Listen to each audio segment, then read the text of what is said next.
এখন আমরা আলোচনা করতে চলেছি প্রাইমারি কাইনেটিক আইসোটোপ এফেক্ট এবং সেকেন্ডারি কাইনেটিক আইসোটোপ এফেক্ট। এগুলো বলতে কি বোঝায়?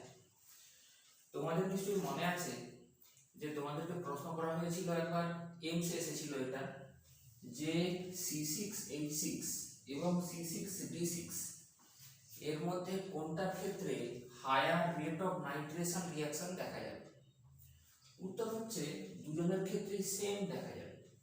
তার কারণ হচ্ছে অ্যারোম্যাটিক ইলেকট্রোফিলিক সাবস্টিটিউশন রিঅ্যাকশনগুলোর ক্ষেত্রে এই যে প্রথম স্টেপটা তুমি দেখতে পাচ্ছ, যেটা কিনা অ্যাটাক বাই ইলেকট্রোফাইল, ওই স্টেপটাই হচ্ছে স্লোয়েস্ট স্টেপ।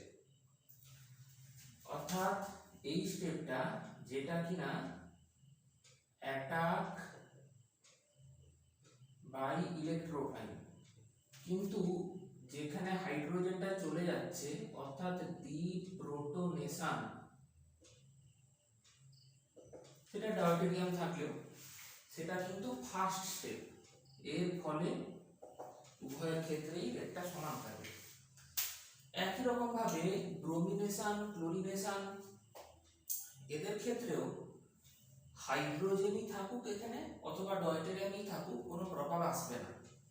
উভয় ক্ষেত্রের জন্য রেট কনস্ট্যান্ট গুলোর অনুপাত নিলে সুতরাং সমান আসবে, এক আসবে। এই যে হাইড্রোজেনকে ডয়টেরিয়াম দিয়ে রিপ্লেস করা হলো, অর্থাৎ আইসোটোপটাকে পাল্টে দেওয়া হলো, এর ফলে রিঅ্যাকশনে রেটের উপরে কোনো প্রভাব পড়ছে কিনা স্টাডি করার যে ব্যাপারটা, এইটাকে বলা হয় আইসোটোপ এফেক্ট। এখানে যেটা দেখছো সেটা প্রাইমারি কাইনেটিক আইসোটোপ এফেক্ট।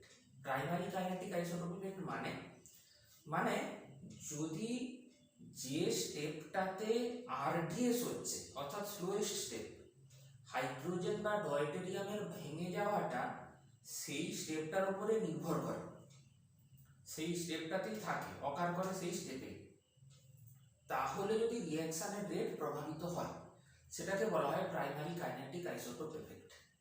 তো এখানে আরডিএস এ সিএইচ বা সিডি বন্ড ভাঙে, সুতরাং এখানে প্রাইমারি কাইনেটিক আইসোটোপ এফেক্ট দেখা যায়। তাহলে আবার একবার বলি, রেট ডিটারমিনিং স্টেপে যদি সিএইচ বা সিডি বন্ড ব্রেকিং ঘটে, if CH and CD bond breaking or CD bond breaking takes place at the RDS or the slowest step of the reaction and it influences the reaction rate, then it is called primary kinetic isotope effect, যেটা এখানে হচ্ছে না। কিন্তু দুটো exception আছে, আয়োডিনেশন আর sulphonation. এদের ক্ষেত্রে কিন্তু দেখা যায় হাইড্রোজেন যদি আমি দিই, এখানে বেঞ্জিনের 6টা হাইড্রোজেন যদি থাকে তাহলে রেটটা বেশি হয়, অর্থাৎ KH/kBr 1 হবে না, তখন সেটা গ্রেটার দেন 1 হবে। তার মানেটা কি, ওদের ক্ষেত্রে এই স্টেপটা, ওদের ক্ষেত্রে এক্সেপশন, ওদের ক্ষেত্রে এই স্টেপটা rate determining step, slowest step নয়, মানে সরি বলছি কি, ওদের ক্ষেত্রে এইটা, এদের ক্ষেত্রে যেমন এইটা রেট ডিটারমিনিং স্টেপ, ওদের ক্ষেত্রে এইটা রেট ডিটারমিনিং স্টেপ। কাদের কাদের ক্ষেত্রে? আয়োডিনেশনের ক্ষেত্রে আর সালফোনেশনের ক্ষেত্রে। যেহেতু এইখানে ডিপ্রোটনেশনের স্টেপটা এদের জন্য আরডিএস হয়ে যাবে, সেক্ষেত্রে সিএইচ বা সিডি বন্ড ভাঙার ব্যাপারটা রিঅ্যাকশনের রেটটাকে প্রভাবিত করবে।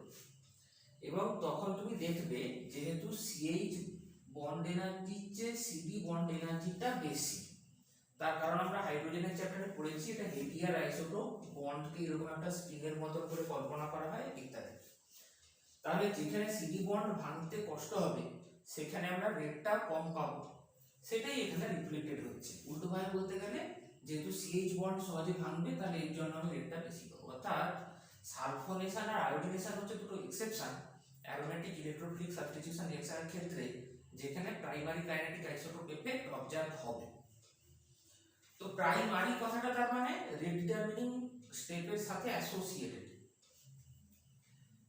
কিন্তু আমি যদি তোমাকে এবারে সেকেন্ডারি কাইনেটিক আইসোটোপ এফেক্ট বলি, একটা প্রশ্নের মাধ্যমে তুলে ধরার চেষ্টা করা যায়। তোমাকে যদি বলা হয় যে SN1 আর E1 এর রেট কার ক্ষেত্রে বেশি, CH3CI নাকি CD3CI,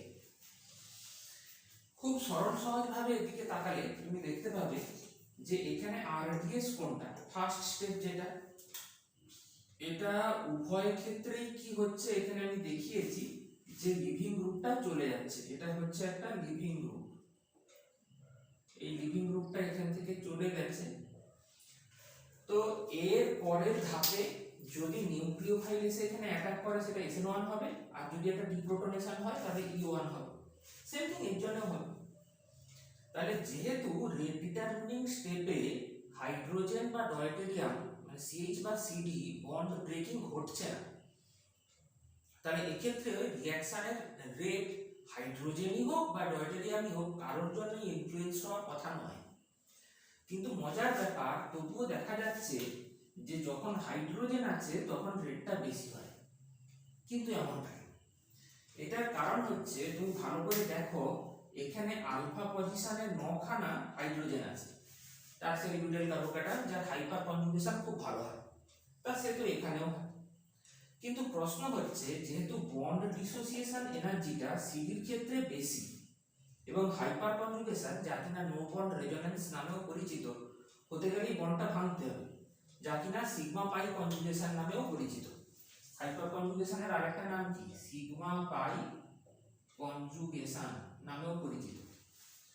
সিগমা বন্ড ভাঙে পাই বন্ড তৈরি হয়, তোমরা জানো।